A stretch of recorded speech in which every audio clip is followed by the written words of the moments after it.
Olá, bom dia, alunos do nono ano, sejam bem-vindos a mais uma aula de língua portuguesa.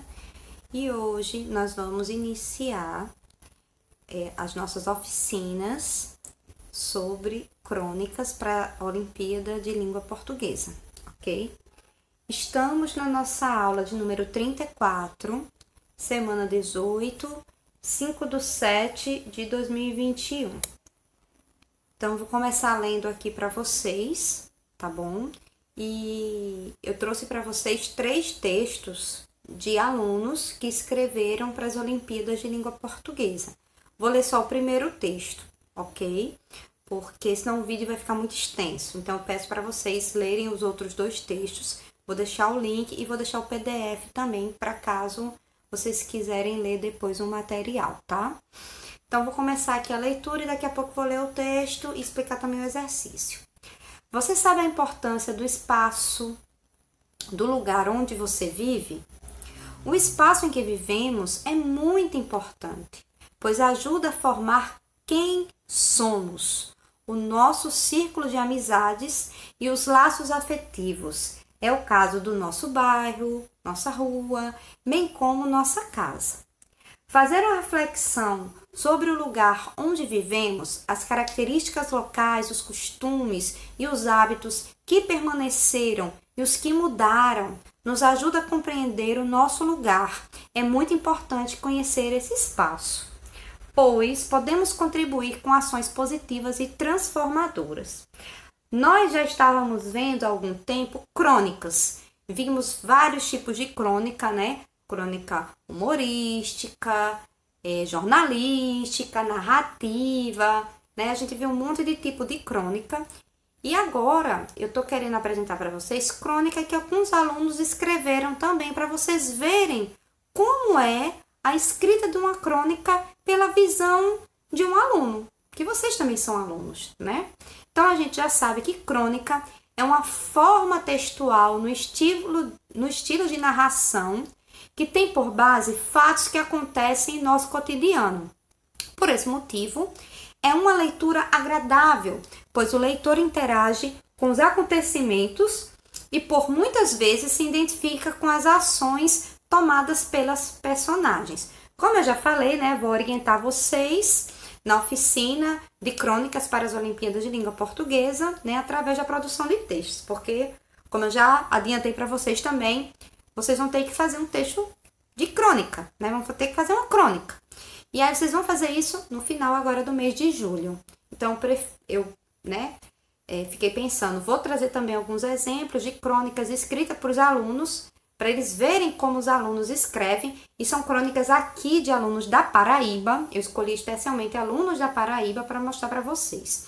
Só vou ler o primeiro texto, são 3. Só vou ler o primeiro, porque senão o vídeo vai ficar muito extenso.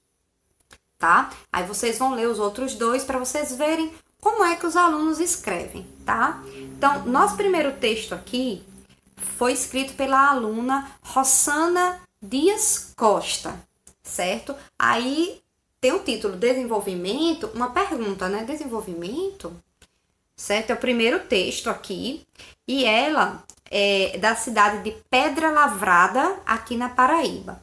Ao segundo texto que vocês vão ler depois, certo? Os meninos da feira de Picuí, que foi a aluna Jéssica Lopes da Silva que escreveu. E ela mora em Picuí, né? Paraíba. E o último aqui, que tem vários, tá? Eu trouxe só 3, porque senão também o material fica muito extenso. Mas se vocês quiserem, depois eu posso passar para vocês PDF com textos assim de crônica para vocês lerem, tá? Que barulho foi esse? De Bianca Pedrosa Gonçalves, que ela mora, né, em Carrapateira, Paraíba, ok? Então, vou ler o primeiro texto para vocês e vocês depois vão ler os seguintes, tá joia? Então, vamos lá. Esse texto aqui de Rossana Dias, Desenvolvimento. No Brasil, a cada dia, tornou-se comum a ocorrência de problemas ambientais de várias ordens. Na cidade de Pedra Lavrada, no interior da Paraíba, ultimamente não tem sido diferente. No momento, a maior preocupação dos habitantes é com relação à empresa mineradora Elizabeth.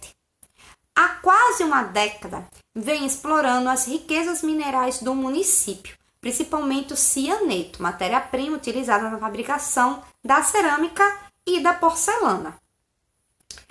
No período de implantação dessa mineradora aqui na cidade, governantes e empreendedores afirmavam que a empresa só traria desenvolvimento para o município, benefícios para a população, oportunidade de empregos para muitos jovens, aumentando assim a renda das famílias e, consequentemente, trazendo lucros para os cofres públicos. Entretanto, podemos afirmar que não tivemos apenas benefícios. As consequências desastrosas logo começaram a surgir com mais rapidez e intensidade do que se esperava. A instalação da fábrica para extração das pedras brutas resultou numa série de problemas ao meio ambiente, como desmatamento de uma enorme área de vegetação nativa, fuga de animais e aves silvestres, poluição de açudes, do solo e do ar. Com o passar do tempo, essa trágica situação se agravou cada vez mais. Hoje, as casas do centro da cidade e as que ficavam nas proximidades dessa fábrica encontram-se com a estrutura comprometida devido aos abalos provocados pelas enormes explosões para a retirada das pedras. Isso sem falar na poeira que é lançada sobre as casas, além dos produtos químicos provenientes do material explosivo. Um outro problema resultante desse empreendimento são as péssimas condições das estradas que servem de acesso para o transporte do material devido ao peso transportado pelas carretas. As estradas que já não tinham manutenção só pioraram. Embora a população se sinta prejudicada, ela se cala, pois as várias denúncias feitas à justiça não foram atendidas e a empresa continua agindo da mesma forma.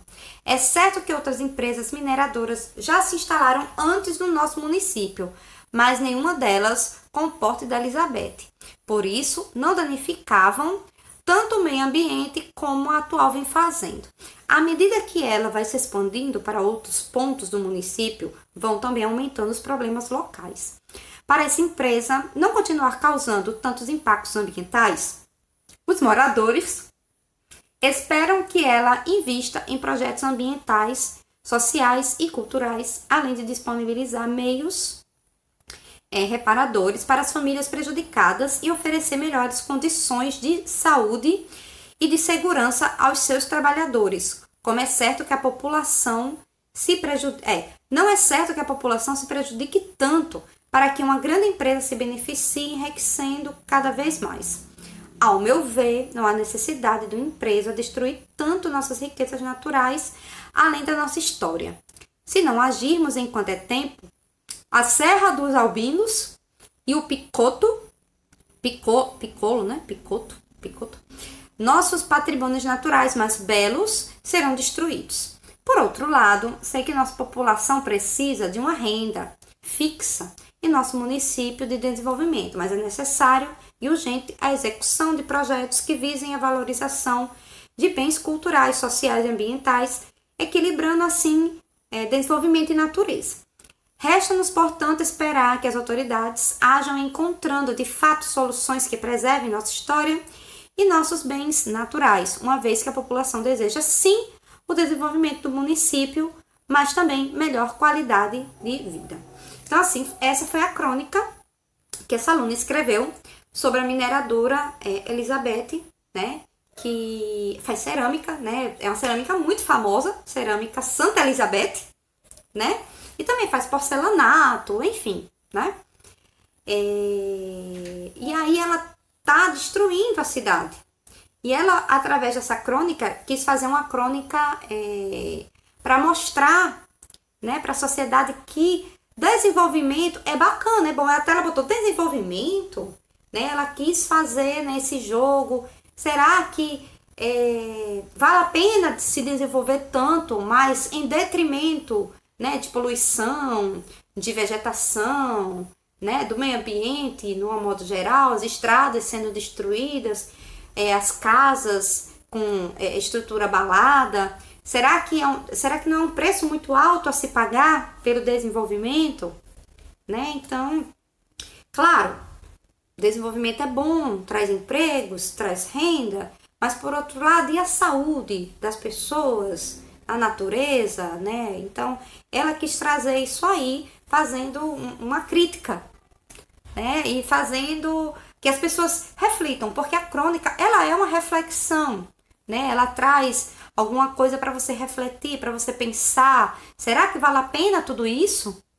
Né? Todo esse desenvolvimento em detrimento da natureza, né? Da população em geral, assim, tendo que até talvez reformar suas casas, porque as casas podem ter paredes rachadas por causa das explosões, né? Os animais tendo que sair da floresta, né? da mata e vindo para dentro da cidade. Então ela traz essa reflexão, tá? Então, e ela falou da cidade dela, que no caso, né, trazendo para nossa crônica, o tema geral da crônica é o lugar onde eu vivo, o local onde eu moro.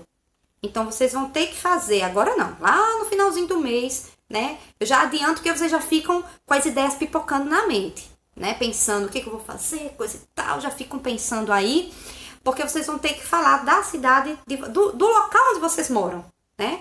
Não precisa ser da cidade em geral, mas do local onde vocês moram. Vocês vão ter que trazer algum texto reflexivo, alguma coisa que nos leve a pensar, a refletir sobre onde vocês moram, tá? Pode trazer coisas boas, pode trazer coisas ruins, pode trazer um fato, uma história engraçada, porque tem, né, de humor. Então tem vários tipos de crônica, certo? Então vocês vão ler depois essas outras duas, tá bom? Né, o texto 2 e o texto 3, e agora eu vou ler o exercício para explicar para vocês aqui. Ok? Então, não esqueça de botar o nome de vocês. Aí aqui eu vou vou crescer aqui um pouquinho pra gente poder ler. Eu havia dito pra vocês, antes do nosso recesso, que eu ia trazer uma crônica filosófica. Porque eu trouxe vários tipos de crônica, né? Trouxe jornalística, humorística, né? Se eu tivesse deixado pra agora, não ia dar tempo, porque tem muitos tipos. E eu disse pra vocês que ia trazer uma filosófica, tá? E é de Machado de Assis. Eu vou ler aqui para vocês, né? A crônica filosófica, ela traz uma reflexão sobre um fato ou evento. O personagem pode se assemelhar a um filósofo, ou até mesmo ser um. A crônica foca em seu tempo mental, no qual reflete sobre algo comum que viu. É uma crônica mais séria, feita para abordar reflexões a respeito dos dilemas humanos. Aí eu trouxe uma breve explicação aqui de quem foi Machado de Assis, para vocês conhecerem, né? Um escritor muito famoso, né? E para vocês conseguirem visualizar, assim, quem foi ele, né? Então, Joaquim Maria Machado de Assis, mais conhecido como Machado de Assis. Filho de um pintor de paredes, mulato, e de uma lavadeira. Nasceu pobre em 21 de 6 de 1839. No subúrbio carioca, tornou-se o mais importante dos escritores brasileiros e faleceu em 29 de 9 de 1908. Publicou poemas, crônicas, contos e romances. O grande tema da sua obra foi a vida na cidade do Rio de Janeiro, as reflexões sobre o seu dia a dia e sobre a alma dos seus moradores. As reflexões de suas obras provocavam, já li essa parte, né? Serviram como espaço as suas reflexões, do Rio de Janeiro, as reflexões do dia a dia, as obras dos moradores. As reflexões de suas obras serviam como espaço de denúncia da escravidão e de outras graves questões da época. Embora sua obra fosse reconhecida pelos jornais, editoras de livros e seu público, Machado não conseguia viver de seus escritos. Por isso, trabalhava como funcionário público. Somente no fim da vida, os recursos provenientes de sua obra tornaram-se suficientes para provê-la. Então, assim, não quer dizer que uma pessoa pobre não pode alcançar o sucesso. Pode. Foi o que aconteceu com Machado de Assis. Não logo no comecinho, né? Quando ele começou a escrever, ele era funcionário público, né? Trabalhava na repartição e escrevia ao mesmo tempo. E aí só, né, no final da vida, quando ele ficou mais velho, que realmente ele foi reconhecido como escritor. Porque também naquela época havia também, assim, muito preconceito, porque algumas imagens mostram Machado de Assis branco, para esconder, sabe? Mas ele não era branco, ele era mulato. Então, enquanto negro, tinha um certo preconceito, né? Eu vou ler um autor negro? Não vou, né? Então tinha esse preconceito, só que ele era brilhante. Tem livros dele maravilhosos, tá? E aí, o Dom Casmurro mesmo é um must, é um best-seller, é maravilhoso, Dom Casmurro, tá? E aí, ele conseguiu sucesso, né? Mesmo nascendo numa família pobre, eu quis trazer também para vocês verem como a pessoa pode obter sucesso. A pessoa não precisa nascer em berço de ouro, né? A pessoa vai galgando, vai subindo degrau por degrau e consegue brilhar, né? Então, assim, aí eu trouxe uma figura de linguagem para vocês conhecerem aqui, que se chama eufemismo. A gente usa e não sabe que usa, tá? É um nome, né, bem diferente. É uma figura de linguagem, porque tem uma pergunta e usa esse termo, por isso que eu coloquei aqui para vocês. É uma figura de linguagem usada para tornar o enunciado mais brando, mais agradável e menos agressivo, uma coisa mais leve, né? Eu não, por exemplo, pessoas chegam, né? Mas assim, é muito agressivo você chegar assim, ele morreu. A pessoa já fica, meu Deus, morreu? Você já tem um susto, né? Mas se a pessoa chega assim, fulano faleceu, fulano não está mais entre nós, né? Deus chamou ele foi morar no céu. Fica mais leve, mais brando, né? Então, assim, o eufemismo, ele usa disso aí, para a pessoa não ser muito agressiva na palavra e amenizar um pouco, certo? Então, tem uma pergunta assim, né? Essa é uma questão sobre eufemismo, por isso que eu trouxe para vocês, tá? Então, vamos lá. No nosso exercício, a gente vai ter um texto de Machado de Assis, que é Um Caso de Burro, certo? Se vocês deixarem o celular deitado na horizontal, vocês vão conseguir ler melhor. Mas aí eu também vou mandar o PDF para vocês lerem de forma mais confortável. Deixa eu aumentar um pouquinho aqui a letra, tá? Então, vamos lá. Um Caso de Burro, Machado de Assis. Quinta-feira à tarde, pouco mais de 3 horas. Vi uma coisa tão interessante que determinei logo de começar por ela essa crônica.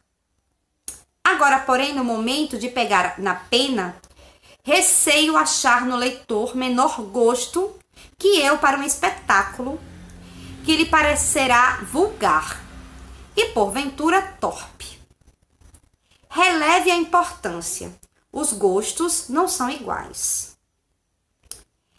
Entre a grade do Jardim da Praça 15 de Novembro e o lugar onde era o antigo passadiço, ao pé dos trilhos de bondes, estava um burro deitado. Vejam como ele traz vários detalhes, né? E ele conversa com a pessoa, né? Alguns cronistas, eles conversam com o leitor, né? Ele fala, né?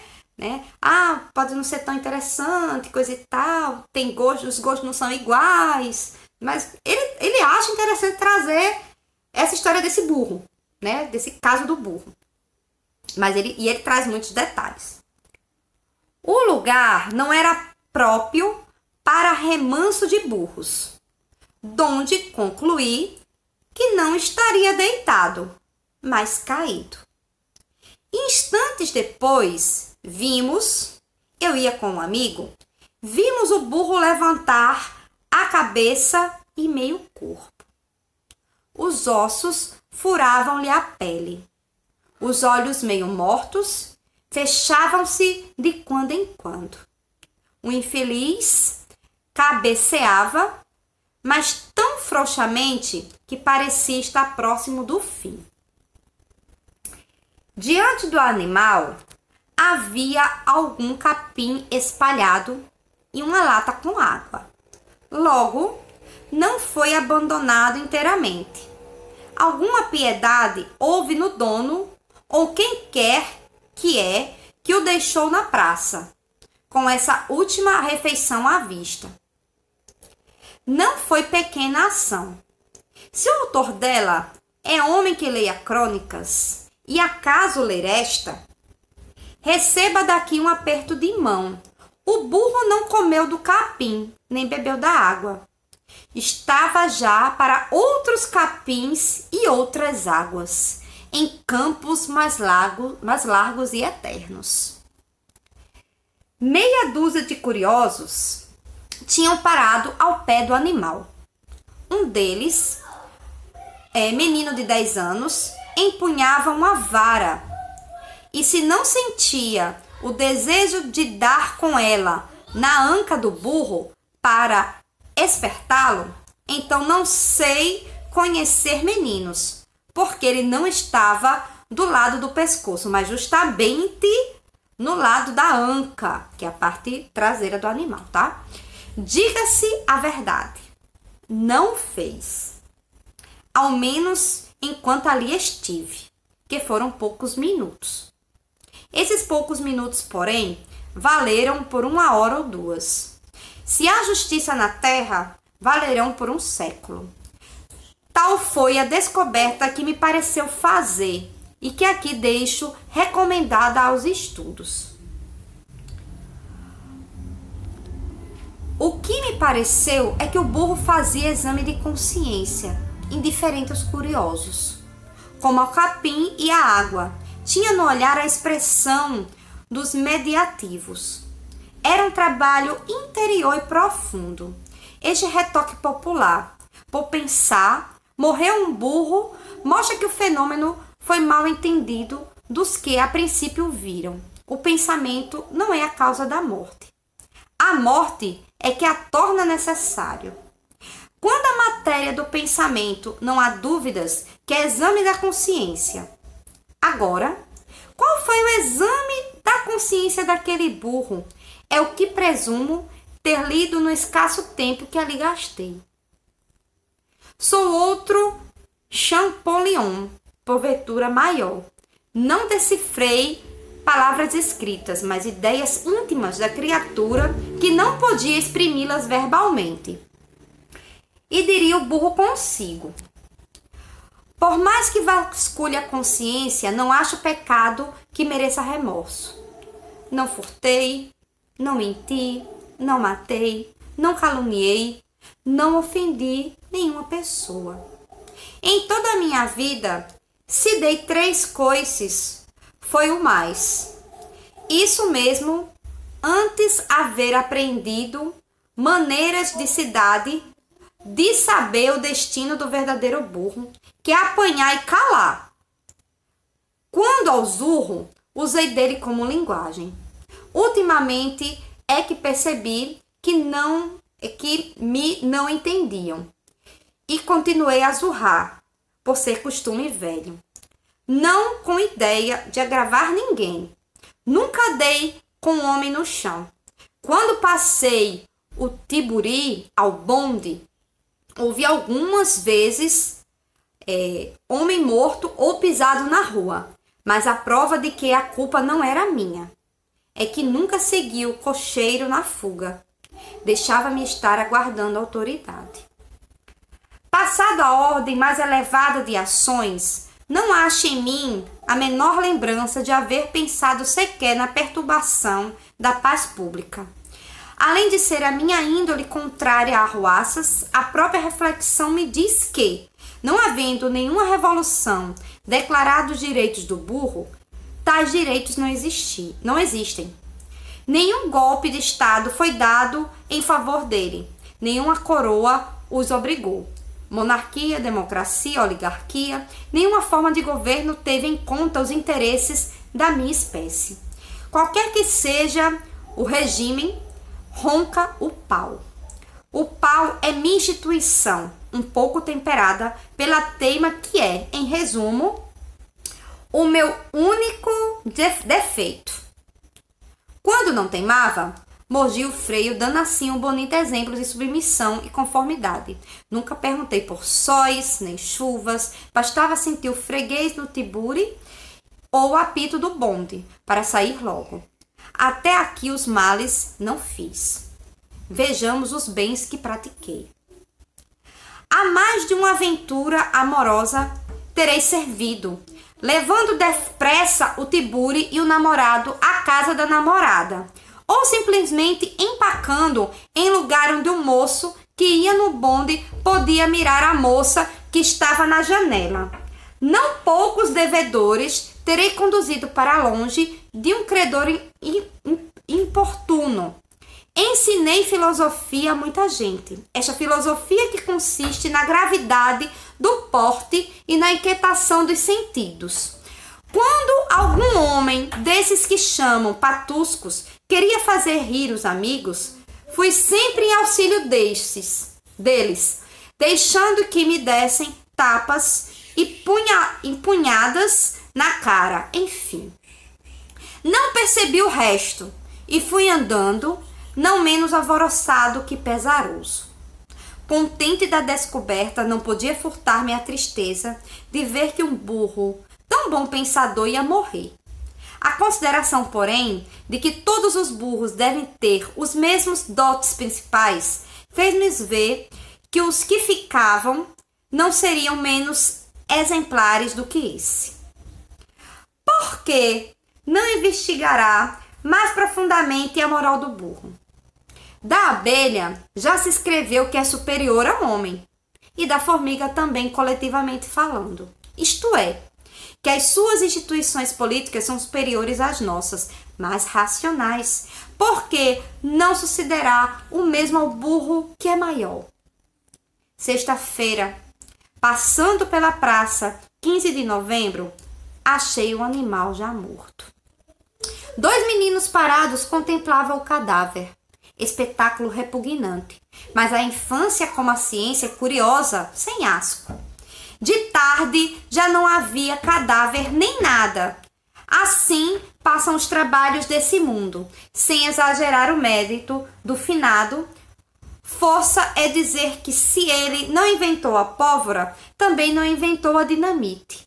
Já é alguma coisa neste final de século.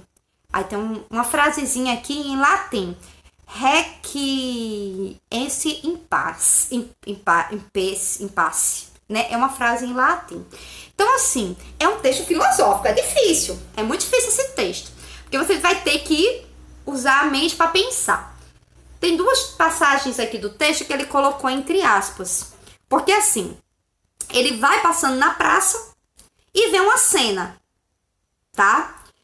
E essa cena, porque assim, uma crônica é algo que você ou viveu ou passou na sua comunidade, no lugar onde você vive. Então, ele ia passando e vê um burro, né, nos ossos assim aparecendo e moribundo, morrendo.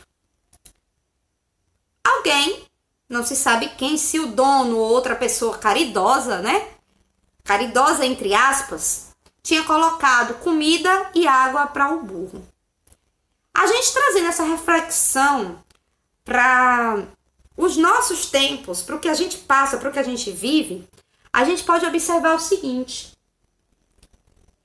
que muitas vezes, né, essa era de tecnologia que a gente vive hoje, por exemplo, muitas vezes as pessoas, elas estão mais interessadas no show do que salvar uma vida.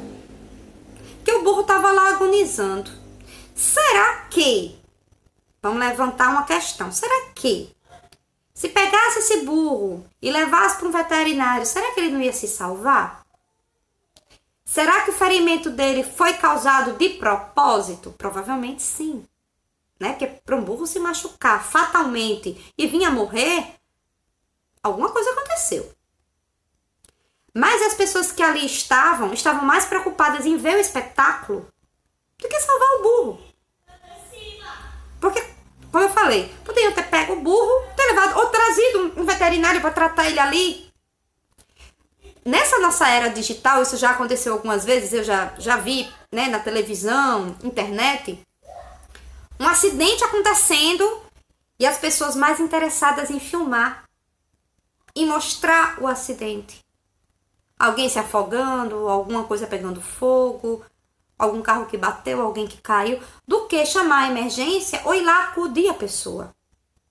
Então isso nos leva a refletir essa história de um burro, né, de um animal, e aí você leva a essa reflexão, é muita filosofia, porque assim, ele coloca aí entre aspas, duas passagens, como se fosse o pensamento do burro.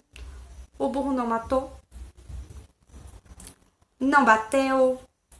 É lógico, de vez em quando esse burro, ele agia assim, né, dava um coice, não queria ir, mas é coisa de animal mesmo. Né? Também a gente também, não quero sair de casa hoje, eu não quero ir, mas você vai mesmo que vá à força, mas você vai, né? Sabe, eu não tô com fome, não quero comer isso, mas você come à força, mas você come. Então assim, ele fazia as coisas porque era um burro, ele obedecia ordens, só que de vez em quando, né, não...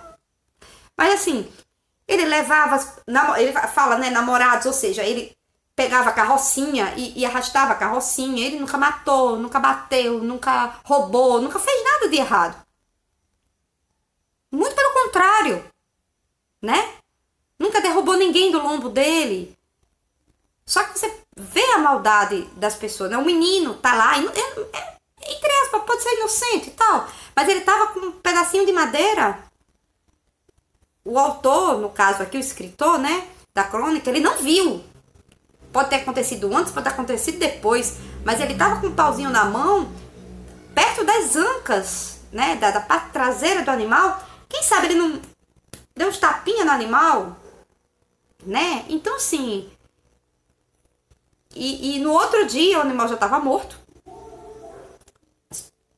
Ainda tinha plateia, crianças estavam lá observando. Então, assim...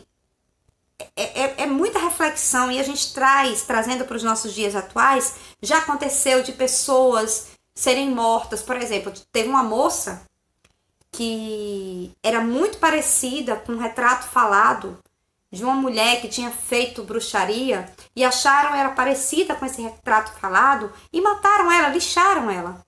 Pessoas com os próprios punhos, com as mãos, com pedra, com pau, mataram a mulher e ela era inocente. Ela não tinha feito nada. O burro não tinha feito nada. E ele morreu inocente. Então, o texto, a crônica filosófica, ela traz toda essa reflexão, toda essa, né, para você refletir, para você pensar. É um texto mais difícil, tá? Mas eu quis trazer para vocês verem um exemplo, ok? E aí, né, terminando esse texto, eu vou passar agora para as perguntas para ver se vocês entendem aqui o que foi dito, né, pelo autor. Então, vamos lá. Número 1, vou diminuir aqui de novo, né? Número 1. No texto lido, deixa eu ver se eu consigo aqui. No texto lido, a existência de um burro morrendo na praça levou o cronista a escrever sobre o fato avistado por quê? Deixa eu ver se eu já diminui tudo aqui. Pronto, eu vou aqui arrastar. Letra A. Ele achou interessante que, estando próximo da morte, o animal parecia fazer um exame de consciência, cujo conteúdo ele presume ter descoberto. B. Lhe chamou a atenção o fato do dono do burro ter deixado água e comida para o animal no momento do abandono. C. O animal teve uma morte lenta e, depois de morto, permaneceu na rua por um certo tempo, chamando a atenção de algumas crianças. Letra D. Avistar aquela cena o deixou triste e pesaroso, levando a profunda reflexão. Ou letra E. Aquela cena só chamou a atenção de poucas pessoas e nenhuma delas tentou ajudar o bicho. Então a pergunta é: no texto lido, a existência de um burro morrendo na praça levou o cronista a escrever sobre o fato avistado por quê? Qual foi a importância? Porque, vamos dizer assim, entre aspas, não foi tão banal. Ah, não é ela morrendo? Eu quero lá saber, né? mas ele viu algo a mais, algo que poderia levar a uma reflexão maior. Entendeu? Então, assim, uma coisa que você acredita que é pequena, ela pode se tornar grande, né? Ela pode trazer um benefício, uma reflexão enorme, maior, né? 2. Sobre o texto lido, podemos afirmar que, letra A, o narrador mostra-se seguro quanto ao gosto do leitor pelo fato a ser narrado. B, o conflito que envolve a narrativa e a expectativa quanto ao comportamento de um menino diante da cena de quase iminente morte do burro. C, toda a narrativa se passa em poucos minutos, como é comum nas crônicas, né, em crônicas. D, o texto é marcado pelo cotidiano com fatos ocorridos em local onde o cronista passa rotineiramente. Ou letra E, no final da narrativa, o cronista se mostra consternado e triste pela morte do animal. Então, você vai dizer aí, né, sobre o texto lido, o que a gente pode afirmar. 3. Por meio da metáfora do burro, podemos encontrar na crônica lida uma crítica aos indivíduos passivos diante do seu destino e que aceitam o que lhes é atribuído sem relutar. Então, assim, né, o que isso quer dizer? Muitas vezes a pessoa, é isso mesmo que vai acontecer e eu vou aceitar e pronto, eu não vou fazer nada para mudar não, porque é isso mesmo. É isso mesmo, não tenho o que fazer e pronto. Né? Então, assim, quando fala, né, que é uma crítica, as pessoas não fazem nada para mudar, para melhorar de vida. Entendeu? Então, aí pergunta aqui. Tal referência pode ser observada nos trechos abaixo, exceto em... Então, tem 5 trechos aqui e tem um trecho que não vai fazer referência a essa passividade. A pessoa fica lá, vai acontecer mesmo, besteira. Já tô aqui mesmo, né? Então, vai ficar, não vou fazer nada, vai ser assim mesmo. Entendeu? Então, vamos ver aqui. Letra A. Isso mesmo antes haver aprendido maneiras de cidade e de saber o destino do verdadeiro burro, que é apanhar e calar.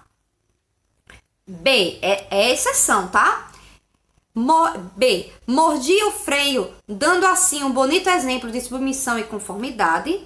C, quanto à matéria do pensamento, não há dúvidas que o exame da consciência. D, nunca perguntei por sóis nem chuvas. Bastava sentir o freguês no tiburi ou apoio do bonde para sair logo. Ou letra E, esta filosofia que consiste na gravidade do porte e na inquietação dos sentidos. Então, você vai marcar a exceção aqui, tá? 4. O cronista emprega um tom irônico em vários momentos da narrativa, né? Ele usa ironia nessa narrativa filosófica. Em que trecho abaixo isso não acontece? Qual trecho que não acontece ironia? A. Se a justiça na terra valerão por um século. Tal foi a descoberta que me pareceu fazer, e aqui deixo recomendada aos estudiosos. B. Não foi pequena ação. Se o autor dela é homem que leia crônicas, e acaso ler esta, receba aqui um aperto de mão. C. Deixa eu ver se eu consigo passar aqui. C. Ai, cadê Jesus? Eita, passei demais aqui. C. Sou outro Champollion, porventura maior. Não decifrei palavras escritas, mas ideias íntimas de criatura que não podia exprimi-las verbalmente. Champollion é um escritor, tá, gente? D. Contente da descoberta, não podia furtar-me a tristeza de ver um burro tão bom pensador ia morrer. E letra E, os ossos furavam-lhe a pele, os olhos meio mortos fechavam-se de vez em quando. O infeliz cabeceava, mas tão frouxamente que parecia estar próximo do fim. Então, uma dessas frases aqui não tem ironia, e aí você vai marcar ela. E a última questão, que é a questão número 5. Observando... Ai, passei demais. Observando os recursos estilísticos empregados no texto, há eufemismo em. Eufemismo foi aquilo que a gente falou lá em cima, que é para amenizar, tá? Não precisa a pessoa ser tão, direta no assunto. Letra A. O burro não comeu do capim, nem bebeu da água. Estava já para outros capins e outras águas, em campos mais largos e eternos. B. O que me pareceu é que o burro fazia exame de consciência, indiferente aos curiosos, como ao capim e à água. Tinha no olhar a expressão dos mediativos. C. Por pensar, morreu um burro. Mostra que o fenômeno foi mal entendido dos que a princípio o viram. O pensamento não é a causa da morte. A morte é que a torna necessária. Letra D. 2 meninos parados contemplavam o cadáver, espetáculo repugnante, mas a infância, como a ciência, é curiosa, sem asco. E por último, letra E. Força é dizer que, se ele não inventou a pólvora, também não inventou a dinamite. E aí, vocês vão marcar as respostas corretas e vão responder também no caderno, coloca as respostas, porque vocês sabem, segunda eu dou o assunto e na sexta-feira eu faço a correção. Então, um beijo, fiquem com Deus e até a nossa próxima aula. Tchau, tchau!